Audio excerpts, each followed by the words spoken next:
did you get started into bodybuilding? What caused you? I believe you were in marathons, right? Yes, yes. Mm-hmm. In 2002, I decided to run my first marathon. It was the Honolulu, and it was just one of those things that just kind of clicked in my head. I had no type of athletic background. Growing up in high school, I didn't play sports. In college, I didn't, and it was more of a kind of a self-esteem issue, confidence issue. I went to a high school that was predominantly white.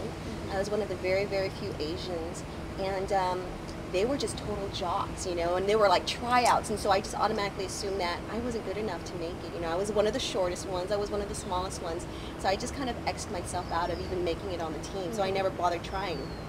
And then one day I saw an advertisement for a marathon with a nonprofit organization, and they said they train you and all you had to do was raise a certain amount of money, and so I decided to try it. And it was just going to be a one-time thing, just to check off my list of things to do. And it took me 7 hours, 19 minutes, and 22 seconds to cross that finish line. That was 26.2 miles. And the moment I crossed that finish line, I was so overcome with emotion, and I just looked at the world completely different.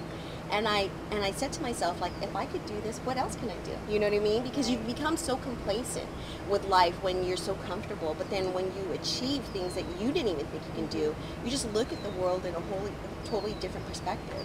And when I did that, I was kind of hooked as far as, you know, getting more and more involved with kind of health and fitness related events. And then I attended my very first bodybuilding show, you know, to go support a girlfriend in 2003 of May. And I was just inspired. I saw these women up there that were grandmothers, that had six-packs and that were so lean and that were in great shape. And at the time I was in my mid-20s, and I'm thinking, if they look this great, what's my reason, right? I mean, they were grandmothers, you know, and here I was single and I didn't have the obligations of raising a family or anything. What was my excuse? And so I literally was inspired at that moment from May to get ready for my very first competition that July.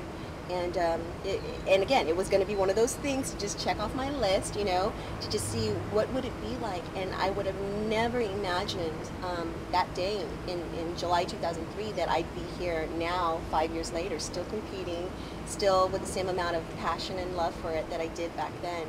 So it's exciting, and obviously the support has grown tremendously from when I first stepped on stage. You know, I was definitely the underdog. I'm still the underdog, but it's such a wonderful reward to be able to inspire other people along the way, just strictly by my own passion.